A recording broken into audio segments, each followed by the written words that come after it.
الحمد لله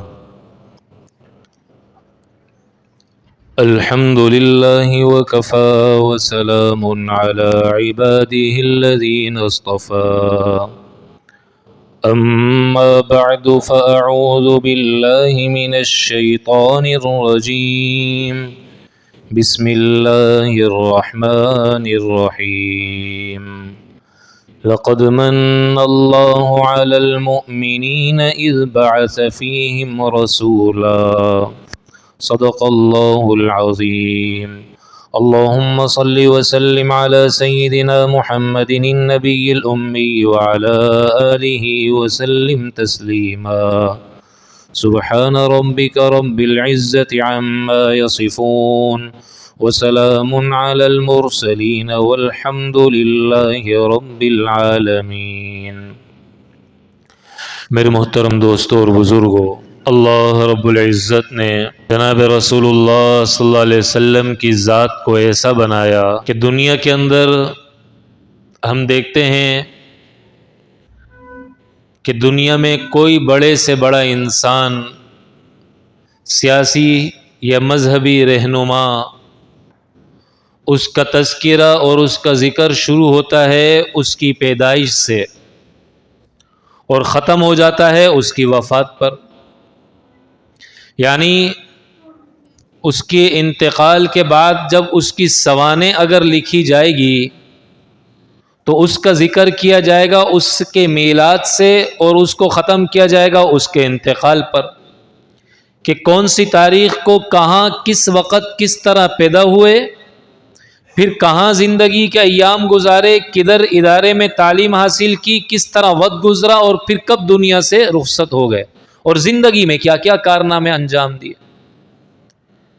خلاصہ یہ ہے کہ ہر شخص، چاہے وہ مذہبی رہنما ہو، سیاسی رہنما ہو یا وہ کوئی بڑی شخصیت بنا ہو، اس کا ذکر اور اس کا تعارف اور اس کا تذکرہ اس کی پیدائش سے شروع ہوگا اور اس کی وفات پہ ختم ہو جائے گا۔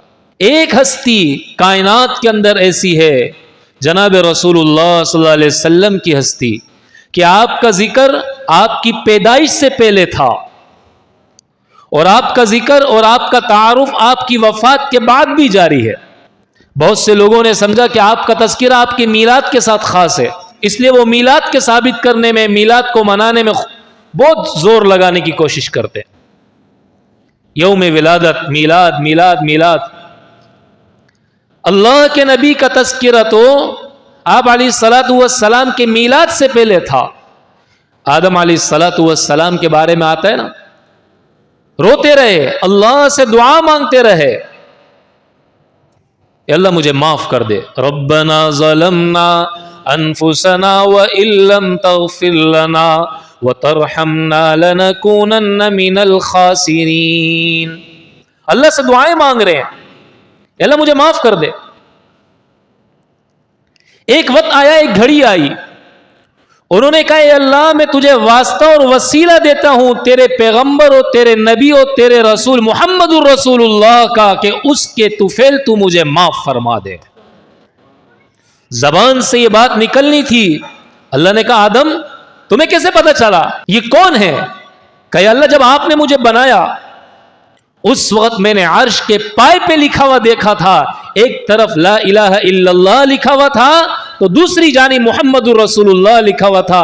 میں سمجھ گیا کہ یہ کوئی بڑی ذات ہے، کوئی اونچی شخصیت ہے، کوئی بہت اعلیٰ انسان ہے، اس لیے تو آپ نے اپنے عرش پر اپنے نام کے ساتھ اس کے نام کو لگایا ہوا ہے۔ اللہ کے نبی کا تذکرہ، اللہ کے نبی کا تعارف دنیا میں آنے سے پہلے بھی تھا، میلاد سے پہلے بھی تھا، اور آپ کا تعارف آپ کے دنیا سے جانے کے بعد بھی ہوگا۔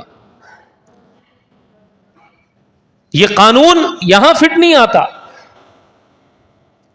آپ علیہ الصلوۃ والسلام ابھی دنیا میں تشریف نہیں لائے، اللہ نے سارے انبیاء علیہ الصلوۃ والسلام کو جمع کیا۔ ایک مرتبہ تو ساری روحوں کو جمع کیا، جس میں ہم اور آپ بھی تھے، ہم سب تھے جس میں، اور ایک مرتبہ اللہ نے صرف پیغمبروں کو جمع کیا اور ان پیغمبروں سے کہا وَإِذْ أَخَذَ اللَّهُ مِيثَاقَ النَّبِيِّينَ لَمَا آتَيْتُكُم مِّن كِتَابٍ وحکمۃ ثم جاءکم رسول مصدق لما معکم لتؤمنن به ولتنصرنہ. اس پروگرام کے اندر سوائے پیغمبروں کے، سوائے نبیوں اور رسولوں کے کوئی اور بندہ نہیں جا سکتا تھا. اللہ نے ادھر ان سے سوال کیا کہ بتاؤ میں دنیا میں تمہیں شریعت دوں گا، تمہیں کتاب بھی دوں گا، تمہیں صحیفے بھی دوں گا، تمہیں دین بھی دوں گا، تم پر وحی بھی اتاروں گا، تمہیں تدبر بھی دوں گا، تمہیں فراست بھی دوں گا، تمہیں روشن خیالی بھی دوں گا، تمہیں ویژن بھی دوں گا، تمہیں سب کچھ دوں گا، لیکن سنو تمہیں یہ عہد آج میرے ساتھ کرنا ہوگا. میں تم سے عہد لیتا ہوں. ثم جاءکم رسول، پھر تمہاری موجودگی میں میرا ایک رسول آئے گا، تم سب کے بعد وہ میرا رسول آئے گا. جب وہ رسول میرا آئے گا تو تم نے اپنی رسالت کو چھوڑ کر، اپنی نبوت والے کام کو چھوڑ کر اس کی نبوت اور اس کی رسالت کی تبلیغ کرنی ہے. اب اللہ کے نبی دنیا میں نہیں آئے ہیں، ابھی عالم ارواح ہے، وہاں اللہ سارے پیغمبروں سے عہد لے رہا ہے. حالانکہ اللہ کے نبی ابھی دنیا میں نہیں آئے ابھی اس وقت. اب یہ کیسے پتہ چلے گا کہ اللہ کے نبی جناب رسول اللہ صلی اللہ علیہ وسلم ہی اس سے مراد ہے اور کوئی نبی نہیں ہے؟ تو اللہ کیا کہہ رہے ہیں؟ ثم جاءکم رسول کا مطلب کیا ہوا کہ پیغمبری اس پر پھر میں ختم کر دوں گا. تمہاری نبوت اور تمہارے سب نبیوں کے دنیا میں جانے کے بعد ثم جاءکم رسول، پھر ایک جو میرا رسول آئے گا، یعنی وہ تمہارے بعد آئے گا. جب وہ تمہارے بعد آئے گا تو مطلب کیا ہوا کہ اس کے بعد کوئی نبی نہیں آئے گا. اب رسول اللہ نے 313 بھیجے. اللہ تعالیٰ نے فرمایا جب میں نے رسول کا نام اگر محمد کو دے دیا ہے، پھر اس رسول سے مراد وہی ہے. آپ دیکھیے آدم علیہ السلام کا کلمہ لا الہ الا اللہ، آدم صفی اللہ. نوح علیہ السلام کا کلمہ لا الہ الا اللہ، نوح نجی اللہ. اور ابراہیم علیہ السلام کا کلمہ لا الہ الا اللہ، ابراہیم خلیل اللہ. لا الہ الا اللہ اسماعیل ذبیح اللہ. لا الہ الا اللہ موسیٰ کلیم اللہ. لا الہ الا اللہ عیسیٰ روح اللہ. لا الہ الا اللہ یعقوب نبی اللہ. لا الہ الا اللہ یوسف صدیق اللہ. یہاں کوئی رسول نہیں لگا کسی کے ساتھ. اللہ نے ایک ذات باقی رہ گئی ہے جس کے لیے اللہ نے کہا لا الہ الا اللہ محمد الرسول اللہ. نبی اسے کہتے ہیں جو دنیا میں آئے اور اس سے پہلے جو شریعت چل رہی ہے اس شریعت کو آگے عام کرے. لیکن رسول کسے کہتے ہیں؟ جسے اللہ نئی شریعت دے، نئے احکامات دے، نئی کتاب دے دے یا صحیفے دے دے، جیسی اللہ کی مرضی. اب دنیا میں رسول آتے رہے، اللہ سے لیتے رہے اور لوگوں کو دیتے رہے. اللہ ان کو دیتا رہا، یہ آگے عوام میں انسانوں میں تقسیم کرتے رہے، ان کو بتاتے رہے.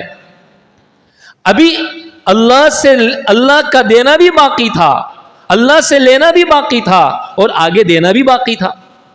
جب جناب رسول اللہ صلی اللہ علیہ وسلم دنیا میں تشریف لے آئے تو اب نہ دینا باقی رہا نہ لینا باقی رہا. جب اللہ نے کہہ دیا اليوم اکملت لکم دینکم واتممت علیکم نعمتی ورضیت لکم الاسلام دینا، کیا مطلب؟ اب دین مکمل ہو گیا، شریعت مکمل ہو گئی. اب کسی قسم کی اس میں کمی یا زیادتی کی کوئی گنجائش یا اس کی کوئی ضرورت باقی نہیں رہی. اب کلمہ مکمل ہے، کتاب مکمل ہے، احکامات جو اللہ کی طرف سے اترے مکمل، اذان مکمل، نماز مکمل، ہر موقع با موقع کے احکامات اب مکمل ہو چکے. اب کسی چیز کی کمی یا زیادتی کی ضرورت باقی نہیں رہی. دیکھیے میرے عزیزو، قرآن دین اللہ کا، لیکن پھر جب یہ آپ علیہ الصلاۃ والسلام پر اللہ نے اتار دیا، قرآن کو اتار دیا، دین ان کو بتا دیا گیا، پھر اس کی نسبت جناب رسول اللہ صلی اللہ علیہ وسلم کی طرف ہو گئی. قرآن میں آپ صورتیں اٹھا کر دیکھیے، کوئی مکی ہے کوئی مدنی ہے. اللہ مکی ہے، اللہ مدنی ہے. مکی کون تھا؟ حضور صلی اللہ علیہ وسلم. مدنی کون تھے؟ حضور صلی اللہ علیہ وسلم. مکی بھی حضور ہیں، مدنی بھی حضور ہیں.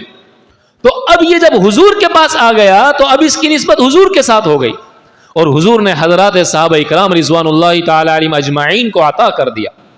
اور پھر جب یہ آیت قرآن کریم کی نازل ہوئی، الیوم اکملت لکم دینکم واتممت علیکم نعمتی ورضیت لکم الاسلام دینا. یا اللہ کم کہہ رہا ہے، یعنی اب جو صحابہ سے دین نکلے گا، اب جو صحابہ دین کے پیغامات ہم تک پہنچائیں گے، اب جو صحابہ دین کا پیغام دنیا میں پہنچائیں گے، یہی صرف اور صرف دین کی حقیقی شکل ہوگی. بس جب یہ آیت نازل ہوئی نا، اللہ کے نبی نے صحابہ سے کہا سن لیا، اللہ نے تمہاری ذمہ داری لگا دی، اب تمہارے ذمہ ہے کہ اس دین کے پیغام کو لوگوں تک پہنچاؤ اور صحیح شریعت لوگوں تک بتاؤ. میرے دوستو، اللہ کے نبی جناب رسول اللہ صلی اللہ علیہ وسلم اللہ سے دین لیتے رہے اور دنیا میں تقسیم کرتے رہے.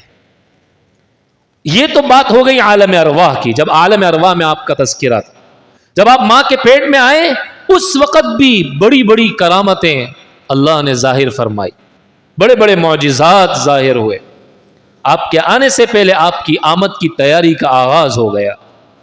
کائنات کے اندر خوشبو پھیل جایا کرتی تھی. آپ کی والدہ محترمہ جہاں سے گزرتی وہاں وہ جگہ معطر ہو جایا کرتی. جس پتھر پر قدم رکھتی وہ پتھر نرم ہو جایا کرتا تھا. جب سوتی تو ستارے سلام کیا کرتے تھے جھک جھک کے. جب چلتی دن کے وقت میں تو بادل سایہ کیا کرتے تھے آپ علیہ الصلوۃ والسلام کی والدہ محترمہ کے اوپر. جب آپ دنیا میں تشریف لائے تو آپ کے دنیا میں تشریف لانے کے بعد ظاہر ہے ایک ماں جب اپنے بچے کو دیکھتی ہے تو کیا کہتی ہے؟ سبحان اللہ، کتنا خوبصورت بیٹا اللہ نے مجھے عطا کیا، کتنا اچھا بچہ اللہ نے مجھے عطا کیا. تو آپ کی ماں نے بھی یہ بات کہی ہوگی، کتنا خوبصورت بیٹا اللہ نے مجھے عطا کیا. اس وقت جو دائی موجود ہوگی اس نے بھی یہ بات کہی ہوگی، آمنہ آپ تو گھر کی چار دیواری سے باہر نہیں گئی، میں تو کتنی گھروں میں گئی ہوں، میں نے کتنے بچوں کو دودھ پلایا ہے، اس سے زیادہ خوبصورت تو میں نے نہیں دیکھا. یوں تو ہر ماں اپنے بچے کو خوبصورت سمجھتی ہے، بات تو میں بتا رہی ہوں نا. جب یہ بات کر رہے ہوں گے تو عبد المطلب نے کہا اے بیویوں تم کیا باتیں کر رہی ہو، اس سے زیادہ خوبصورت تو میں نے نہیں دیکھا. تم تو مکہ مکرمہ کے شہر سے باہر نہیں گئی، میں تو عرب میں بھی گیا، عجم میں بھی گیا، مختلف ممالک میں گیا کاروباری نسبت سے، اس سے زیادہ خوبصورت میں نے نہیں دیکھا، تو تم کیا دیکھو گے. روایت کے اندر آتا ہے جبرائیل علیہ الصلوۃ والسلام نے عرض کیا کہ میں کائنات کے اندر گھما ہوں، میں نے آدم علیہ الصلوۃ والسلام کو بھی دیکھا، آدم کے رونے کو بھی دیکھا، میں نے ابراہیم کو بھی دیکھا، ابراہیم کے آگ میں کودنے کو بھی دیکھا، میں نے اسماعیل کو بھی دیکھا، اسماعیل کے چھری کے نیچے ذبح ہوتے وقت کی گھڑی کو بھی میں نے دیکھا، میں نے نوح کو بھی دیکھا جب وہ ملاح بنے ہوئے تھے اور کشتی چلا رہے تھے، میں نے یونس کو بھی دیکھا جب وہ مچھلی کے پیٹ میں تھے، میں نے تو کائنات کے حسین ترین انسان یوسف علیہ الصلوۃ والسلام کو بھی دیکھا جن کے دیکھنے پر عورتوں نے اپنی انگلیاں کاٹ دی. فقطعن ایدیہن، اللہ کی قسم میں نے تو شروع سے لے کر آج تک کے سارے انسانوں کو دیکھا لیکن اس سے زیادہ خوبصورت میں نے بھی نہیں دیکھا. پھر اللہ نے کہا تم کیا بات کرتے ہو، میں نے اس سے زیادہ حسین کسی کو بنائے نہیں تو تمہیں کہاں سے نظر آئے. اب اللہ کے نبی کا کیا حال تھا، سرور کائنات جناب رسول اللہ صلی اللہ علیہ وسلم کا، اللہ کی شان. یوسف علیہ الصلوۃ والسلام کا حسن ایسا تھا، آگے کپڑا لگاتے تھے پھر بھی ان کا حسن جھلکتا تھا، لیکن اللہ نے اپنے حبیب کا حسن چھپایا ہوا تھا. جو دیکھتا اگر پورا ظاہر ہو جاتا تو وہ برداشت نہیں کر سکتا تھا. اس لیے صحابہ فرماتے نا ہم اللہ کے نبی کو پہلی دفعہ دیکھتے، پھر جب دوبارہ دیکھتے ہیں ہمیں اور مزہ آتا، پھر جتنا زیادہ دیکھتے رہتے اتنا زیادہ اللہ کے نبی کا حسن اور ہمارے مزے میں اضافہ ہوتا ہوا ہمیں محسوس ہوتا. دو انسان ایسے ہیں جنہوں نے اللہ کے نبی کے حسن کو مکمل دیکھا، ان میں ایک کا نام حضرت ابو بکر صدیق ہے اور دوسرے کا نام حضرت عمر فاروق رضی اللہ تعالیٰ عنہ. انہوں نے آپ علیہ الصلوۃ والسلام کے حسن کو مکمل دیکھا. حضرت جابر رضی اللہ تعالیٰ عنہ فرماتے ہیں 14ویں کا چاند چمک رہا تھا، میں اللہ کے نبی کے سامنے بیٹھا ہوا تھا، میں کبھی اللہ کے نبی کو دیکھتا کبھی 14ویں کے چاند کو دیکھتا. آپ علیہ الصلوۃ والسلام میری نگاہ کی اس طرح اوپر نیچے ہونے کو دیکھ کر محسوس کیا اور فرمایا جابر کیا کر رہے ہو؟ میں نے کہا یا رسول اللہ زمین کے چاند کو دیکھتا ہوں، آسمان کے چاند کو دیکھتا ہوں. کہا کیا فیصلہ کیا؟ کہ یا رسول اللہ آسمان کا چاند زمین کے چاند کا مقابلہ ہی نہیں کر سکتا. میرے دل نے یہ فیصلہ کیا. عائشہ رضی اللہ تعالیٰ عنہ فرماتی ہیں لنا شمس وللآفاق شمس، لنا شمس وللآفاق شمس شمسی خیر من شمس السماء فإن الشمس تطلع بعد الفجر وشمسی طالع بعد العشاء. ایک ہمارا سورج ہے، ایک کائنات کا سورج ہے. میرا سورج کائنات کے سورج سے بہتر ہے، اس لیے کہ کائنات کا سورج فجر کے بعد طلوع ہوتا ہے اور میرا سورج تو عشاء کے بعد بھی طلوع ہوتا ہے. سارے سورج غروب ہو جاتے ہیں لیکن ابداً علی افق العلا لا تغرب. میرا سورج ایسا ہے جو ہمیشہ طلوع رہتا ہے، وہ کبھی بھی غروب نہیں ہوتا. یہ اللہ کے نبی کے چہرے کے بارے میں، اللہ کے نبی کے حسن کے بارے میں یہ بات عائشہ رضی اللہ تعالیٰ عنہ نے اس انداز سے بیان. بہرحال آپ جب دنیا میں تشریف لے آئے تو عبد المطلب نے پوچھا آمنہ کیا نام سوچا؟ اور آمنہ نے فرمایا جب سوچتی ہوں میری زبان پہ محمد آتا ہے، اس کا نام محمد رکھنا چاہیے. عبد المطلب نے کہا اس کا نام احمد میرے ذہن میں آ رہا ہے. کہا میرے ذہن میں ہر وقت اس کا نام محمد آتا ہے. چنانچہ آپ کی والدہ محترمہ نے آپ کا نام محمد رکھا اور آپ کے دادا نے آپ کا نام احمد رکھا. محمد کا معنی جس کی ہر جگہ تعریف کی جائے، حمد و ثنا ہوگی، تذکرہ ہوگا، ہر جگہ جس کا چرچا ہوگا. اب آپ دیکھیے کتنا خوبصورت نام اور کتنے عمدہ نام کا اللہ نے آپ کی والدہ محترمہ سے آپ کے نام کا انتخاب فرمایا. آپ غور کریں تو اللہ کا جو نام ہے اس میں کتنے حروف ہیں؟ الف، لام، لام اور ہا، 4 حروف. اور محمد اس کے اندر بھی 4 حروف ہیں، میم، ہا، میم، دال. آپ دیکھیے اللہ کا جو نام ہے اس میں کوئی نقطہ نہیں ہے، تو محمد میں بھی کوئی نقطہ نہیں. پھر آپ غور کریے تو اللہ کے نام میں جو اللہ لکھا ہوا ہے اس کے بیچ میں تشدید ہے، تو محمد کے نام کے بیچ میں بھی تشدید ہے. اللہ کے نام کے بیچ میں جو تشدید ہے اس پر کھڑی زبر لگی ہوئی ہے. محمد کا جو نام ہے اس میں کھڑی زبر نہیں ہے. کیوں؟ اس لیے کہ اللہ یہ پیغام دینا چاہتا ہے دیکھو اللہ اوپر ہے، اللہ اوپر ہے. اور آپ اللہ کے نبی کی شان دیکھیے اللہ نے کیسی بنائی کہ اپنے نبی کے لیے ایسے نام کا انتخاب کروایا کہ آپ جب اللہ کے نبی جناب رسول اللہ صلی اللہ علیہ وسلم کے نام کو کہیں گے محمد، ذرا کہیے محمد، تو آپ کا نیچے والا ہونٹ اوپر والے ہونٹ آپس میں مل جائیں گے. یہ نام ہی ایسا ہے کہ جب اس نام کو کہا جائے گا تو کہنے والا آٹومیٹک اس نام کو بوسہ دے دیتا ہے، محمد. اب باہر سے کسی چیز کے بوسہ دینے کی ضرورت باقی نہیں رہی.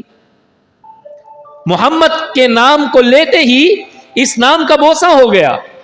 اب باہر کسی چیز کے بوسہ دینے کی مزید حاجت اور ضرورت باقی نہیں رہی. آپ کلمہ اٹھا لیجئے لا الہ الا اللہ محمد الرسول اللہ. یہاں پر لا الہ الا اللہ محمد الرسول اللہ 24 حروف ہے. لا الہ الا اللہ کے اندر کتنے حروف ہیں؟ 12. تو محمد الرسول اللہ میں بھی 12 حروف. پھر آپ اللہ بولتے ہیں آپ کا منہ کھل جاتا ہے، آپ نیچے ہیں اللہ اوپر ہے. پھر آپ محمد بولتے ہیں یہ دونوں ہونٹ مل جاتے ہیں. مطلب کیا ہوا؟ اگر آپ اللہ سے ملنا چاہتے ہیں تو آپ کو جناب رسول اللہ صلی اللہ علیہ وسلم کا رستہ اپنانا پڑے گا. جس طرح محمد بولنے سے نیچے والا ہونٹ اوپر والے ہونٹ سے چمٹ جاتا ہے تو آپ بھی فرش والے اگر عرش والے سے ملاقات کرنا چاہتے ہیں، رابطہ قائم کرنا چاہتے ہیں تو ایک ہی راستہ ہے، وہ ہے جناب رسول اللہ صلی اللہ علیہ وسلم کا راستہ. میرے عزیزو، کتنی اللہ نے ہم پر احسان کیا، کتنا عمدہ نبی اللہ نے ہمیں عطا فرمائے. اور جب آپ پیدا ہوئے نا تو ایک ماں، ہر ماں سوچتی ہے کاش کہ میرے اس بچے کا باپ زندہ ہوتا. تو اللہ کے نبی کی ماں نے بھی سوچا ہوگا کاش کہ اس کے والد عبداللہ ہوتے. اللہ نے فرمایا الم یجدک یتیما فآوا، آپ کو یتیم بنایا. آمنہ یہ کیا سوچتی ہو؟ تم نے اسے یتیم پایا، تم سوچتی ہو کاش کہ اس کا والد ہوتا، اسے بھی آج خوشی ہوتی. فآوا، اے آمنہ اس کو میں نے بنایا ہے، سنو یہ میرا محبوب ہے، یہ میرا حبیب ہے، یہ وجہ کائنات ہے، یہ روح کائنات ہے، یہ مرکز کائنات ہے، یہ شمس و ضحیٰ ہے، یہ بدر الدجا ہے، یہ ساری کائنات کا امام ہے، یہ ساری کائنات کا سردار ہے. اسی کی وجہ سے میں نے ساری کائنات کو بنایا ہے. اسے نہ بنانا ہوتا میں ساری کائنات کو نہ بناتا. تم کیوں پریشان ہوتی ہو کہ یہ یتیم ہے؟ فآوا، میں نے جو بنایا ہے بڑا سوچ سمجھ کر اسے بنایا ہے، اس کی فکر نہ کرو. فآوا، میں خود اس کا خیال کروں گا، یہ میری ذمہ داری. پھر ایک ماں سوچتی ہے کاش کہ اس کا والد ہوتا، اس کے لیے کھلونے لے کر آتا، یہ خوش ہوتا. اللہ فرماتا ہے فآوا، یہ نہ سوچو اس کو کھیلنے کے قابل ہونے دو، پھر تم دیکھنا میں اس کے لیے چاند اور ستاروں کو کھلونا بنا دوں گا. کاش کہ اس کا والد ہوتا، اسے لے جاتا. آمنہ کہاں لے جاتا؟ مکہ کی پہاڑیوں پہ، مکہ کی وادیوں میں، آگے پیچھے دوسرے علاقے اور شہروں کے اندر اسے گھمانے کے لیے لے جاتا.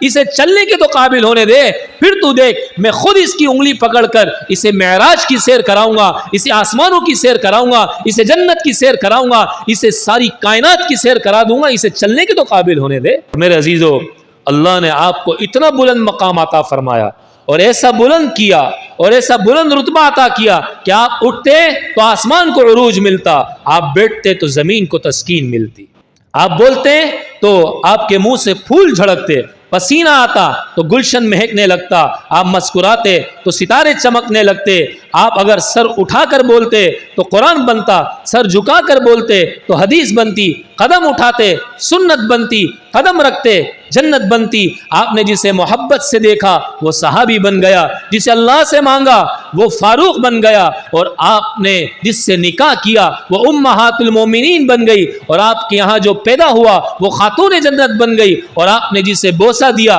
وہ حسین بن گیا، اور آپ نے جسے مسلح دیا وہ صدیق بن گیا. اب مسئلہ کہاں خراب ہوتا ہے؟ جب ہم حضور کی لامحدود رسالت اور آپ علیہ الصلوۃ والسلام کی ذات کو اپنی محدود سوچ کے دائرے کے اندر سوچنا شروع کرتے، پھر اختلاف پیدا ہو جاتا. کوئی کہتا ہے نور ہے، کوئی کہتا ہے بشر، کوئی کہتا ہے فلاں، کوئی کہتا ہے فلاں، کوئی کہتا ہے میلاد، کوئی کہتا ہے یہ، کوئی کہتا ہے. اللہ نے جیسا آپ کو بنایا اگر ہم اس انداز سے سوچنے لگ جائیں تو کبھی آپس میں اختلاف ہی نہ ہو.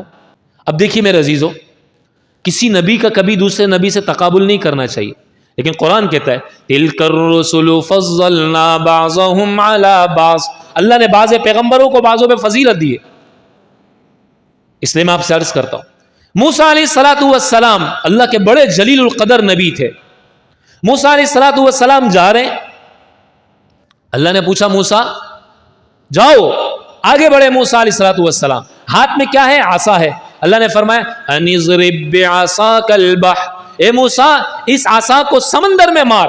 موسیٰ علیہ السلام نے سمندر میں مارا، سمندر کے ٹکڑے ہو گئے، راستے بن گئے.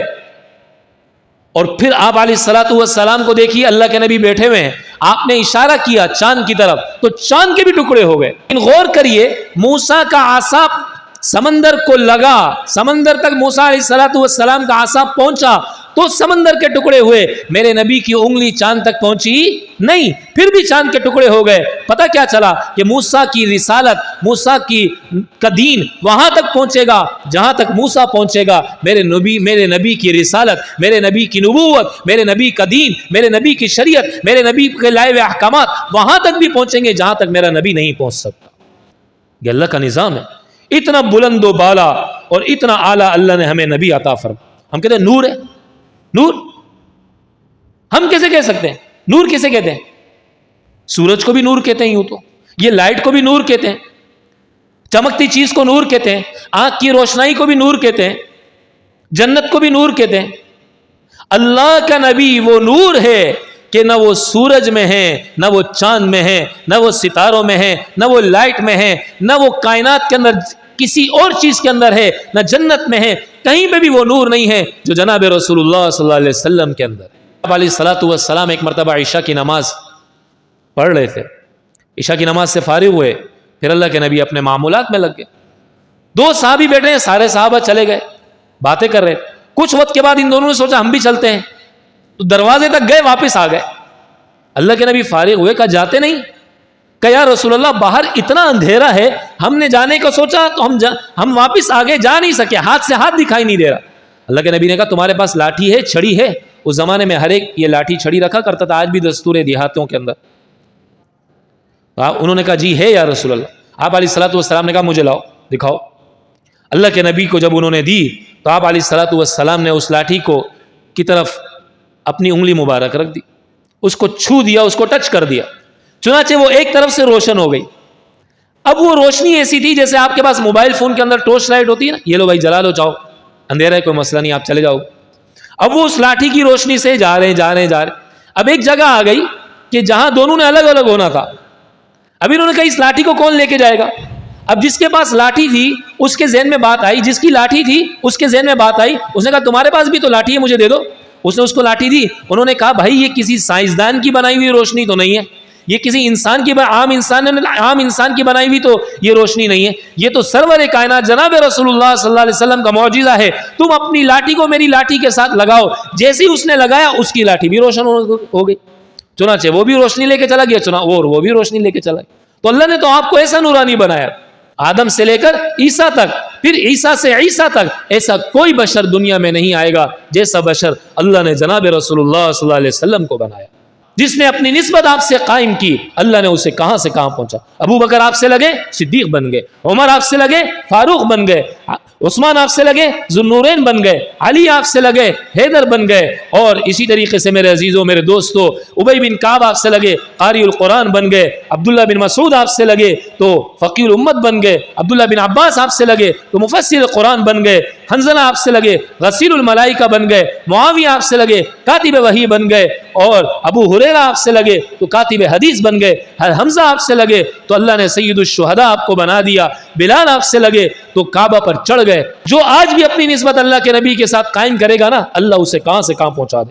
سارا زور اس پہ لگاتے ہیں میلاد مناؤ میلاد مناؤ میلاد، بھائی زور اس پر لگاؤ، اللہ کے نبی چلتے کیسے تھے، اللہ کے نبی بیٹھتے کیسے تھے، اللہ کے نبی بات کیسے کرتے تھے، اللہ کے نبی اٹھتے کیسے تھے، سوتے کیسے تھے، پانی کیسے پیتے تھے، کھانا کیسے کھاتے تھے، گھر والوں کے ساتھ کیسے رہتے تھے، اللہ کے نبی کی سنتیں طریقہ کار کیا کیا تھے، ہم اس کو اپنے اندر اپنائیں، اس کے ساتھ جڑیں تاکہ اللہ ہمیں بھی ویسا بنا دے، اور قیامت میں اللہ ہمارا حشر ان کے ساتھ کرے۔